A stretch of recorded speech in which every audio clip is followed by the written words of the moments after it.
Hey, everybody, it is Trags, Mike Petralia, back with the latest installment of the Jungle Roar podcast. Here to join me following the championship Sunday that saw the San Francisco 49ers and the Kansas City Taylor Swift Chiefs advance to Super Bowl 58 in Vegas, the one and only Richard Skinner of Local 12. You can follow him, of course, on X at Local 12. Skinny, how are you? Oh, great, Mike. How are you? I couldn't be better. I guess we're going to start by getting our first impressions, or your first impressions, of what took place on Sunday. First of all, the game that I think a lot of Bengal fans looked at with some, remorse, some regret. Could have been us, that AFC Championship game when Baltimore just got, I thought, trucked by the Kansas City Chiefs from the beginning. They did. It makes you have to start wondering, is Lamar Jackson capable of taking a team to the Super Bowl? I mean, he's about to be probably MVP for the second time in his career. Yep. He's spectacular. I mean, there's no question about that. He's honestly almost a unicorn to a large degree, but it felt like almost from the onset. I should say from the onset. After Kansas City got up 14-7 and then certainly 17-7, it felt like panic ensued from that entire team. For whatever reason, they got away from the run game. Didn't really involve him a ton in the run game. And then, the mistakes that they made were just terrible. The Zay Flowers fumble going in the end zone, and then Lamar throwing into triple coverage.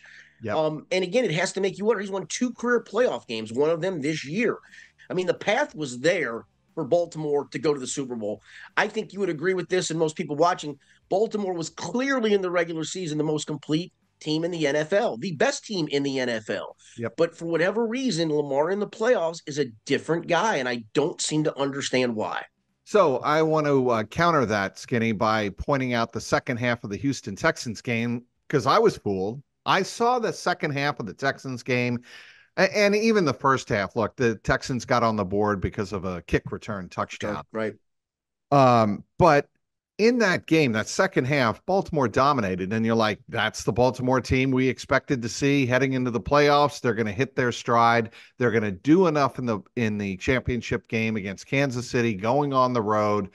Kansas City has had, a historic run, but Baltimore should have enough to get it done on their home turf. And I was just completely baffled by, I'll tell you the thing that baffled me most. Not Lamar Jackson not performing up to his MVP standards, but the lack of discipline from a John Harbaugh team. They melted. It was like watching a high school team get yelled at and screamed at, and they wanted to, show off their bravado in the occasion that absolutely didn't call for it. I agree with that. There's no question about it. No more so than the Flowers. And look, I know obviously Joe Burrow tweeted about let guys flex, but it is a penalty. You could argue maybe there's some other ones that should have been called in that situation, but that was so overt out in space that it's a penalty. You may not like it, but that's a penalty. And so you can't have it. And yeah, he almost made up for it by diving into the end zone, but didn't secure the ball enough and gets it poked away right before crossing the plane. And that was a huge play in that game. And yeah, I was with you. I mean, the Houston win kind of made me go, okay, this is not going to be the Lamar Jackson Baltimore Ravens of the last few years that melt down in the playoffs and lose uncharacteristic games. That looked like the dominant team that I thought was going to beat Kansas City, maybe not dominant fashion, but certainly in comfortable fashion. And it felt like I said, once they got down 14-7 and then certainly 17-7, it felt like panic ensued across the board from that team. Kyle Van Noy, a headbutt. I mean, that's not a rookie second-year player who hasn't been there before. Need I remind you, he played on Patriot teams that went to and won the Super Bowl. He did, as a matter of fact. Did you interview him in person before? I have spoken many times with Kyle Van Noy, and I'll tell you this about Kyle Van Noy, Skinny. He is a very calm, smart, intelligent, well-thought-out person. For him to do that in that situation, I'm like, what got into him?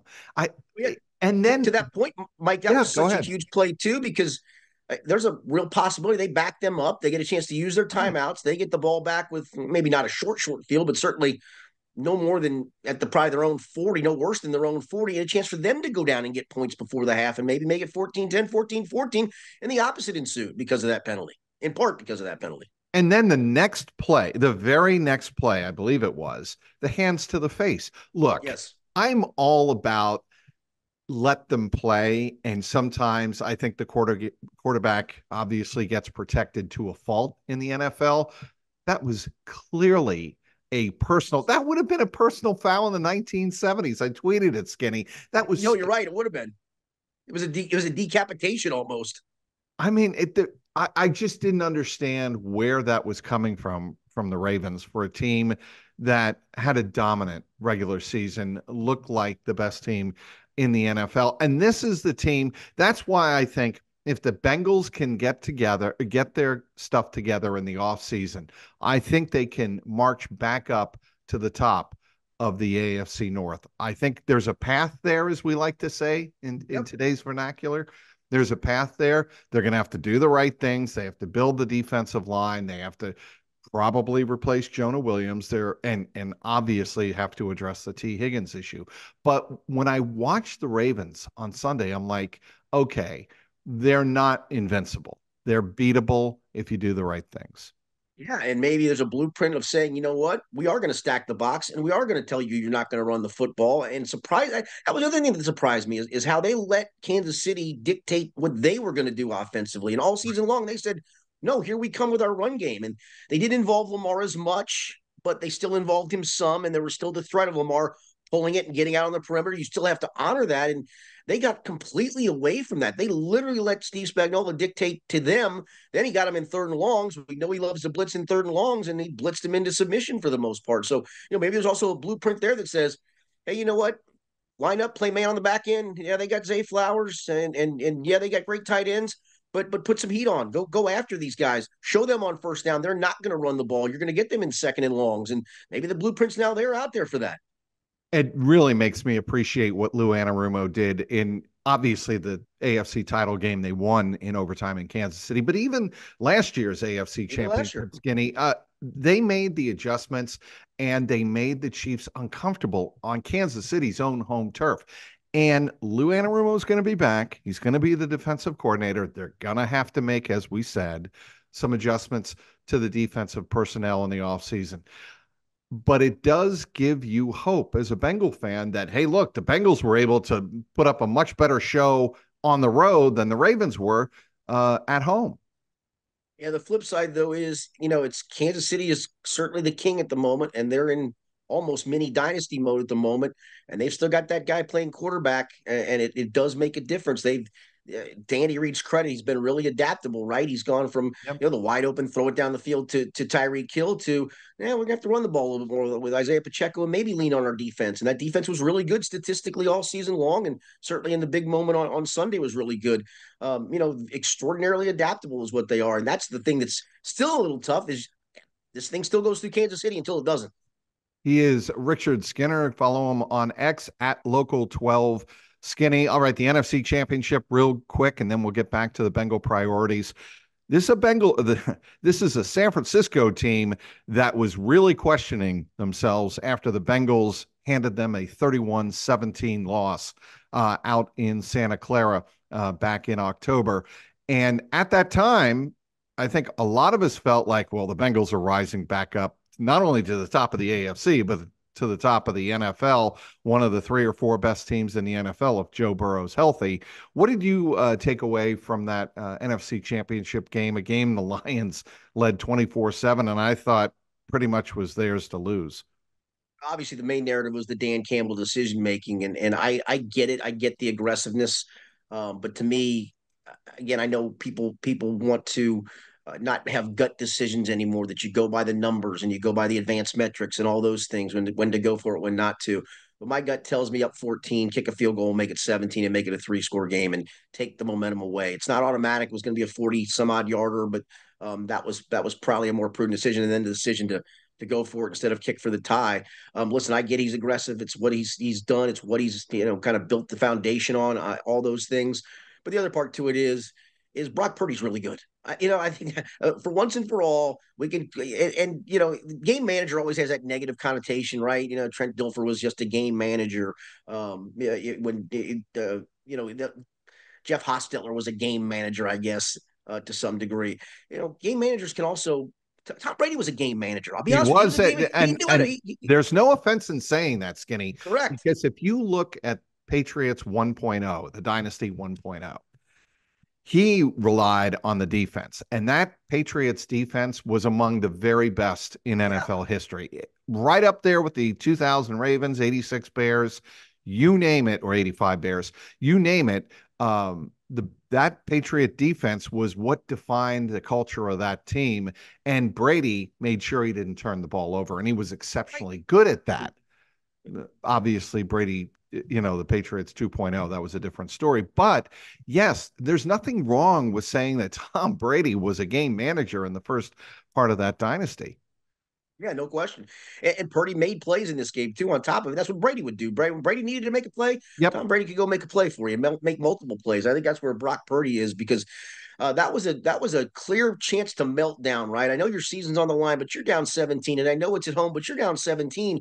And Detroit looked like it was not going to stop scoring at that point. They had all their weapons. They were moving the ball around, getting touches for everybody, getting touches in creative ways for everybody, and then it just dried up. And then I think the tightness probably came in, and missing on the 2 4th downs were a factor, but also Brock Purdy making some big time plays with his feet and with his arm. We're tantamount to that game, and it's a good San Francisco team. There's no question about that part of it. Let's not forget what Brock Purdy did on the last drive when the Niners needed it, or they'd lose the game, and that was against the Packers in the divisional round.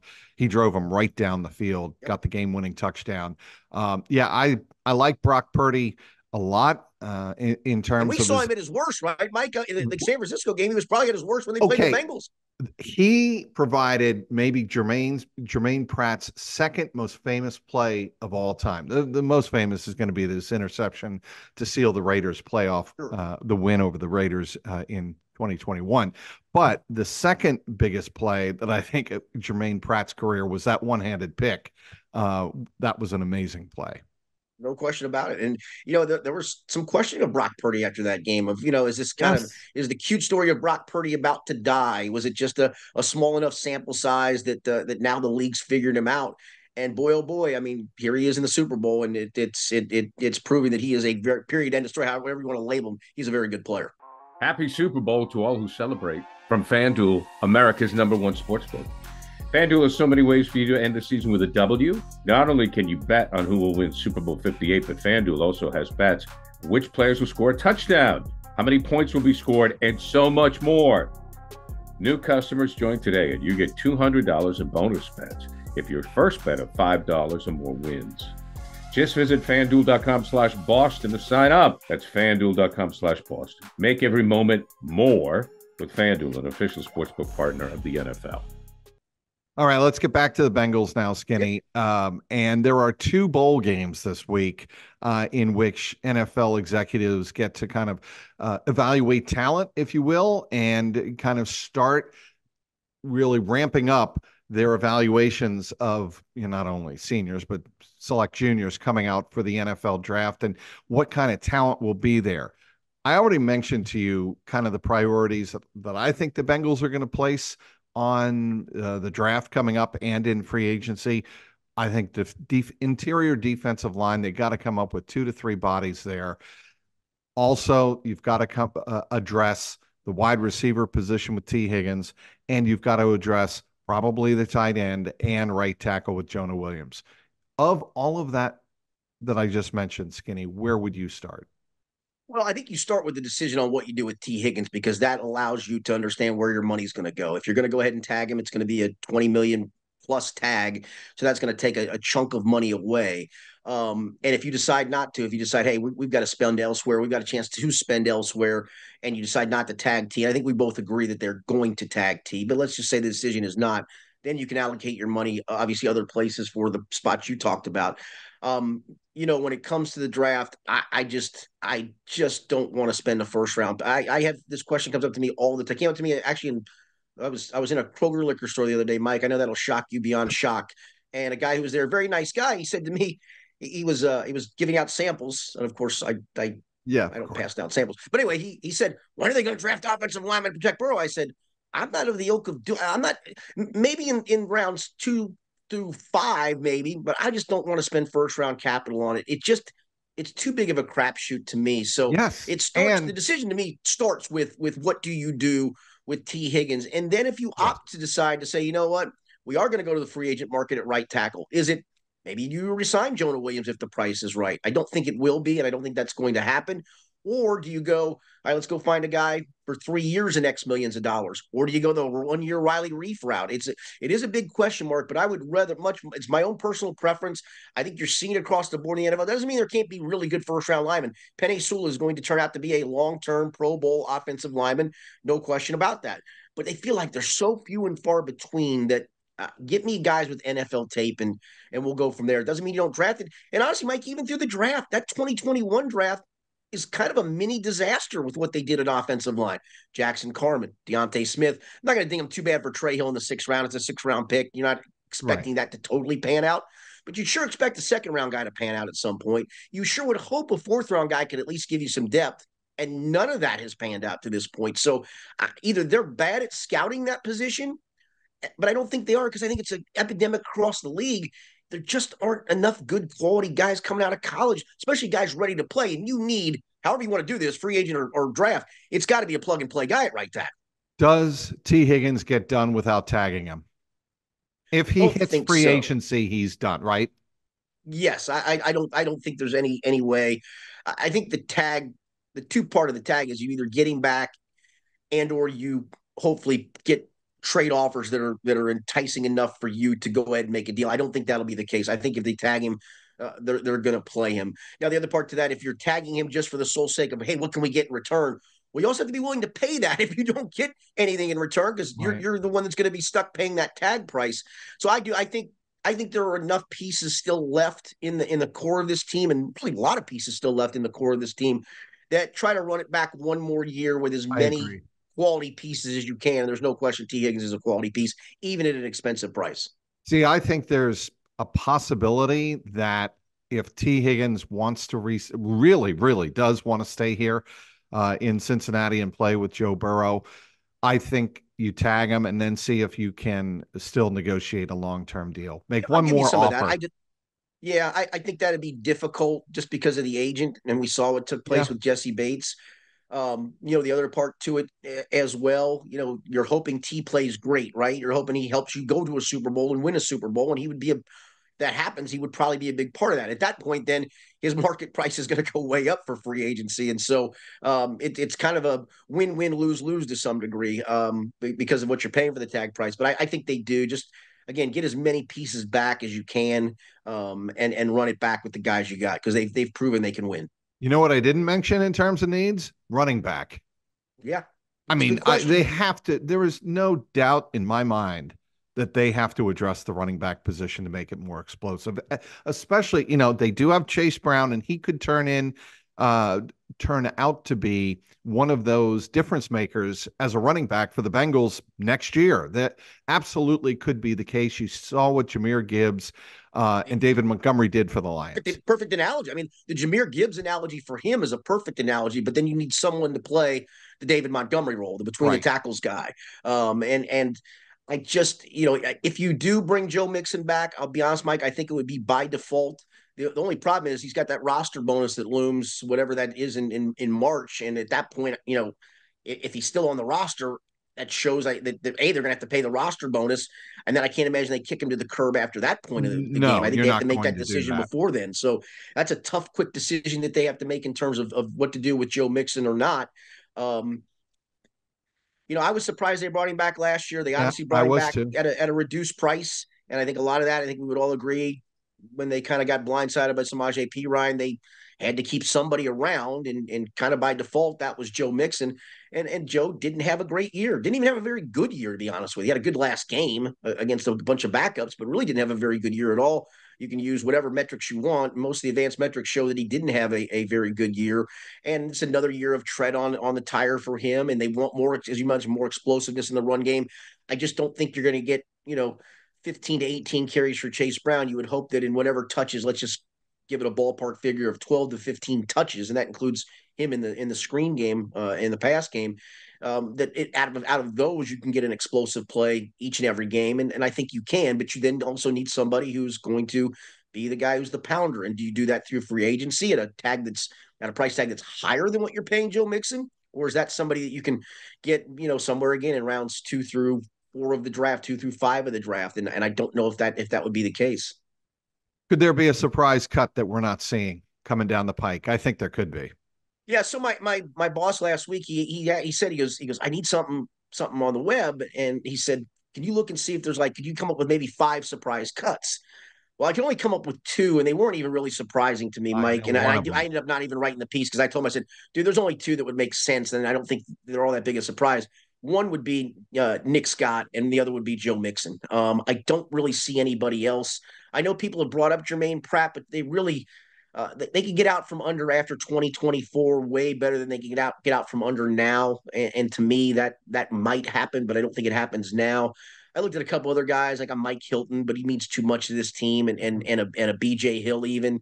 So BJ Hill's the one that if they were to go after a Chris Jones, and yeah, that's a big price tag, man. It is. But I think if the Bengals truly do want to run it back with Tee Higgins, doesn't it make sense to push it to the limit and say, okay, we thought last year was Super Bowl or bust. This is going to be Super Bowl or bust on steroids. Now, that being said, there's only one way that works, and that is if Joe Burrow's wrist is ready to go. And that's go ahead, and Skinny. Here's the that's a great point, because some of the decisions we're talking about having to be made, you still won't know if Joe Burrow's fully healthy. You know if he's progressing. You'll know if it's getting closer, but you're not going to know that until he's actually out there doing it at full speed, in a full speed practice.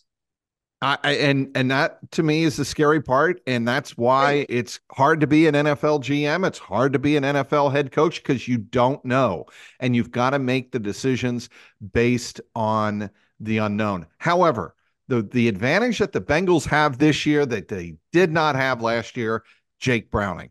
The real significance of what Jake Browning did in that 5, 6, 7 game stretch at the end of the season was Zach Taylor can look at Jake Browning and go, okay, if Joe's not ready, we have no problem having him sit out. We know how Jake Browning can win games, and we're going to go with Jake. Yeah, no, I agree with that. I mean, you went 4-3, and again, starting record is not indicative of a quarterback, but they get attached to that, right? Sure. So they go 4-3, and honestly, out of the 3 losses, the second Pittsburgh loss was really more on the defense than on Jake Browning. Now, he threw the awful interception in the end zone and all those things, and I don't think that would have turned the game around if they'd even gotten points there. But he played, I thought, more than competent. He played at actually a starting caliber level. I mean, if you were to rank quarterbacks in the league 1 through 32 because of 32 teams, I think he fits somewhere in the mid-20s, even the high 20s. He could start for a lot of teams in this league. And so, yeah, to your point, you now know that you have more than a capable backup. You got a guy that can win you some games and be more than competent, that you don't have to go, all right, we got to game manage this, and boy, hopefully we can win this thing 16-13. I think they tried that in the first Pittsburgh game and found out, okay, maybe that's not the way to go. Let's let him rip. And when they did, he ripped. Exclusive rights free agent, correct? Yes. On Jake Browning. So yep. There's really no way they'd let him go. I wouldn't. No, and for what that means, if everybody doesn't know, you have to offer him the veteran minimum. And once you make that offer, and I actually think they'll offer him a little more than that, just as a pat on the back. They don't have to. I mean, it would be $2 million? Nice thing to do. No, I think it's actually less than $1 million. I think it'd be like 990,000, somewhere around that number, I believe. And so what that means, if you make that offer, he can't even negotiate with another team. So they've got him locked up unless they don't want him locked up. And I think we all would agree it would be asinine not to lock him up. I feel bad for him because he probably could have cashed in a payday, and they could actually make him a restricted free agent next year, which means you can make an offer. Teams can then go and negotiate with him, and if they do make an offer, then you get some compensation back for that. But although he was an undrafted free agent, so I don't think you do get any compensation back for that. Maybe a 7th round, 6th round. It's a weird formula. Bottom line is they got a chance to lock him up for 2 more years, and I feel for Jake because at that point, even though he hasn't played a lot of football, he's going to be pushing 30, and I think he would get a payday at that point, but not as big as he could have gotten maybe in this offseason. Right, and I'm sure he's grateful for the opportunity to have an NFL job, though, as a quarterback. And here, I want to get back to Joe Burrow. If you're Duke Tobin, you cannot be in the middle. The middle is no man's land. in anything, especially in the NFL when you're roster building. You either have to assume Joe Burrow is going to be 100% or pretty close to it to start the season, or he's not. If you're Duke Tobin, are you going forward in the post or in the offseason roster building, assuming that Joe Burrow is going to be ready to go? I have to because A, of what I'm paying him, B, that I'm going to extend Jamar Chase at a high tag. Again, you've got guys on that are locked up on the other side of the ball. You're paying Trey Hendricks at a pretty price, Sam Hubbard a pretty price at the moment, BJ Hill a pretty price, paying your linebackers. So you're paying some guys at the moment. You're paying Orlando Brown, for goodness sakes. Do you really not want to move forward with that group and assume that everything's going to be fine? And if it's not, then you have to say, all right, we've got enough pieces around Jake Browning to still make a run at the playoffs. And, again, go back to the start. Would a healthy Jake Browning have helped them win in Cleveland? I don't know. It certainly wouldn't have been worse than what it looked like. Would a healthy Jake Browning in Tennessee have made a difference as opposed to a completely compromised Joe Burrow who was standing in a phone booth trying to play offense that day? And those are two games. Listen, and then, the one game that kind of got away from them was the Houston game with Joe at quarterback and a healthy Joe at quarterback. And unfortunately, Tyler Boyd drops a touchdown pass. I mean, there's 3 or 4 games that are ifs, ands, or buts to a large degree, and a couple of those involve Joe Burrow's health. Want to address the secondary? Harrison Smith, if he's available, go after him. I think so. And again, we're doing some of the caveats of we're not going to go after all these guys because you can't go after all of them. No, but right. He's a name certainly out there. Yeah. And I think a lot of that, what is the future of Dax Hill? Is it really, hey, you know what, growing pains this year, we're going to run him back as a safety? I think you do, but I also think you have to have a safety net, no pun intended, for the position group. And Harrison Smith would be a great safety net. It would allow you to, play a 3 safety look at times with Jordan Battle. It would allow you to maybe put Dax Hill in there on passing situations instead of Nick Scott for a Jordan Battle, and gives him somebody to learn behind in a veteran like Harrison Smith of how to go about your business. What it does mean to communicate, what he is seeing. It certainly wouldn't hurt for him to have another year of tutelage like that. I'm sure he had that with Von Bell and Jesse Bates, but didn't have it for a long period of time. He just had it for one season. And again, maybe moving forward, Mike, and I could be completely off base with Mike Hilton on his last year of his contract. Is Dax Hill's future maybe as a slot corner rather than a safety? What I feel. I think a lot of people in the organization see that as a possibility. And if that's the case, there's nothing wrong with getting a head start and say you sign Harrison Smith to a 3-year deal, for whatever that's going to be. I don't know, 24 maybe $30 million. Yeah, with the last year being a possible out with whatever base you're going to pay, and you backload the base, and right. Yeah. But I see that as doable. If you bring in a guy like a Harrison Smith and say, no offense, Dax, but we need to get better quick now. Here's the deal. Right now. We're not going to diminish you. We're still going to use you in many, many different ways. And that's maybe kind of throw back to 2022 as rookie season. But that's the way we're going to go. Move forward. Don't hesitate and make the move that makes defense better, because the Bengals did not make the playoffs, not because Joe Burrow wasn't healthy, but because the defense was atrocious. And Skinny, I'll give you credit. You were one of the first on that train midway through the season. Yeah, and it was disappointing because we both like Lou Anarumo. Those of us that cover him really enjoy talking to Lou, but it felt like a broken record. And I don't think it was an excuse-making broken record, but it was run fits aren't right. We're missing tackles, too many big plays. And then at the end of the year, it turned out to be a lot of pointing at the safeties of they having a big issue. And Lou acknowledging that. Yes, correct. Yeah. The players and Lou acknowledging that. And so, that has to get better. And you could argue another off season of film study and all that, but are you really going to bank on that? I mean, that's more hope than it is definitive. Hey, we expect him to take a big step forward. Well, I kind of expected that step to come this year. I didn't expect him to be Jesse Bates, Von Bell, but I didn't expect it to look this ugly either. I don't think they did, but it did. And so are you going to say, all right, it's just another year of seasoning, he'll be fine? Or is it, all right, we hope that happens and we want that to happen, but we better have a safety net in case it doesn't happen.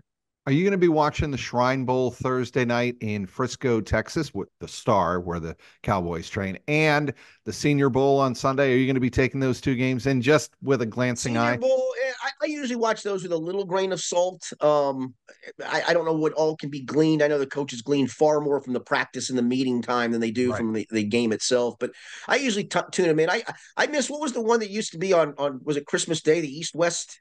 Shrine game. I thought that was the Shrine. Oh, no. Yeah, you might be right. The East-West Gray game? The blue-gray. The blue-gray blue-gray game. That's it. Yes. Yeah. Yeah, So I missed that one because it was something to watch on Christmas morning after the presents were all opened. that is correct. Boy, you're taking me back, Skinny. Taking me buddy. back. Also, you are a renowned, esteemed high school basketball coach. Little shout out to your team. The Ludlow Panthers. We are 13-9. We just clinched our conference championship, and we actually have the 1 seed for the conference tournament upcoming. Oh, excellent work, Skinny. It's been a good. The kids have really, the last month after Christmas, we kind of bottomed out after a tough stretch around Christmas time, and they came back with renewed energy and focus, and have done quite well since. So I'm very proud of them. The Indian Hill Braves are battling under Coach Ricardo Hill.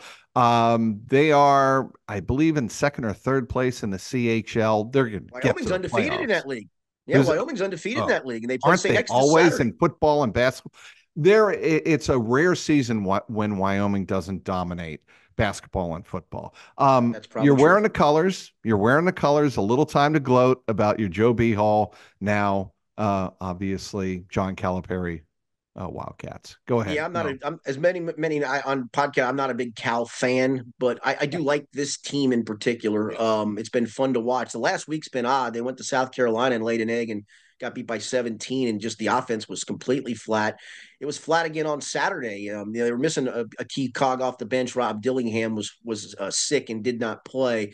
But the defense was great that day, and maybe Cal found something in the lineup that he liked defensively that can help this team moving forward. They got a big week this week. Got Florida at home and then Tennessee on Saturday. If they can beat Tennessee, then they'll be tied for first place in the SEC. But yeah, it was a really weird week this past week. They needed that win at Arkansas because they almost lost at Florida on the road. They lost at Texas A&M on the road. They lost at South Carolina. This started to feel like it was becoming a bit of a habit or a trend, and they kind of snapped that trend this past Saturday. Granted, Arkansas is not very good. They're down, I think, 10-10 on the season. They're struggling in a big way, but Kentucky found a way to get a win. As you know, I've been covering the Bearcats football and basketball and Xavier basketball as well. And I must tell you, I've been impressed with Big 12 competition. It's been a treat. And to see Cincinnati advanced into the Big 12, I think they've accounted themselves pretty doggone well considering what their first 6 games were. No, I agree with you. I thought this was probably a 5-win team in the conference, and it still may be. I mean, when you keep looking at schedule, it's like, holy Toledo, that almost feels unfair. But they got a win that they literally, I think, if they're still thinking they can win enough games to go to the NCAA tournament, the win over UCF was a must. And to be down the way they were at the half after leading early, and then UCF came storming back, clearly dominated the rest of the first half. It felt like it was going to be, and that's a good defensive UCF team. It felt like that was going to be a monumental hole to dig out of in the second half, and they did. And some of it thanks to the crowd atmosphere. The atmosphere for the Big 12 games in Fifth Third has been off the charts. I was watching the Kentucky game that night, but I had the game on the radio, and you could tell, you could almost feel the crowd, especially when they were rallying in that second half. And that was a huge, huge win. And then you turn around and you still have to go on the road 2 more times. And then you get Houston. I mean, every 4-game stretch you look at, it's like, can you win a game in that 4-game stretch? It's just so hard. Now, and we wrap up here kind of on a downer, but that Xavier loss on Sunday told me one thing. UConn is by far and away, as we sit right now, the best team in college basketball. Period. No question. I mean, they got great guards. They get their big guy back. They got great forwards. They defend. They can score. They can get it off the glass and go in transition. They can also walk it up the floor, get in a set, and score off of a set. They score at the rim. They score from deep. Yeah, it is the most complete team in the country. Purdue always seems to flame out because of guard play. Now they got Zach Edey, certainly. Kansas has bottomed out a little bit. And at this point, I'm not even sure who is number 2. I mean, I guess technically it's Houston, but Houston has a hard time at times scoring. And so to me, I think it's UConn and then a clear-cut line of demarcation between whatever the rest of the pack you want to include. I think Houston, the reason I love Houston is Kelvin Sampson. Oh, I love the way they play. To me, he is a Hall of Fame caliber coach. Would you agree? Oh, no question. And I think Houston, UConn is probably going to be, if they're in the right brackets, the national championship game. I just have kind of felt that all along, but we'll see. And I just don't know if Houston can score enough. I just don't. I mean, that's for UConn. Like I said, UConn Find me a weakness, find me a weak link, and you can't, especially now that they got the big guy back. I mean, they played without him for what, the last 4 weeks, and really didn't miss a whole beat. And you get him back and throw him in the mix. My Lord, that's an embarrassment of riches. Super Bowl pick, go. I'm gonna go Frisco. Although, again, man, hard to picked against the Chiefs. The last 2 rounds, I thought Buffalo would handle them. I thought Buffalo would actually go to Baltimore and win, so I was completely off base once the playoffs started. But once Buffalo got knocked out, I thought the 49ers were the team to beat, so I'm going to go with them and stick with them. But Kansas City, I hate to keep doubting them. 30-28 KC wins their 3rd Super Bowl. Be a hell of a Super Bowl if that's the case. Yeah, and I think it's going to be just like it was in 54 down in, I believe that was Miami. I think it's going to be kind of a repeat of that. I just think Mahomes is too good in big games, and Travis Kelce is Travis. I mean, say what you will about all the hype and all the garbage. Hey, listen, at the end of the regular season, he looked dead. Yeah, at the end of the regular season, Mike, he looked dead in the water. Like he didn't have it physically any longer. Right. He wasn't a focal point at all. And all those things, and suddenly in the playoffs, this is vintage Travis Kelce. Well, I think he saved his bullets for the postseason. You might be right, and I think he knew that, hey, this team's going to the playoffs. I got to save my energy, and he did so, and he's, I'm sure, saving his energy for somebody else as well. So yeah, God love him for that, my man. God love him for that, and God love Richard Skinner of Local 12. He is certainly a guy you should be following nonstop, both during the Bengals season and in the offseason as the Bengals participate in roster building. It'll be interesting to see what they do in free agency and the draft. Skinny, thanks for joining me. Anytime, Mike. Thanks for having me. All right, he is Richard Skinner of Local 12. Follow him on X at Local 12 Skinny. My name is Mike Petralia. You know where to follow me on X at Trags, Trags. This has been the Jungle Roar podcast, powered as always by the great folks at FanDuel SportsBook, the exclusive gaming partner of the CLNS Media Network. Until next week, keep that jungle roaring.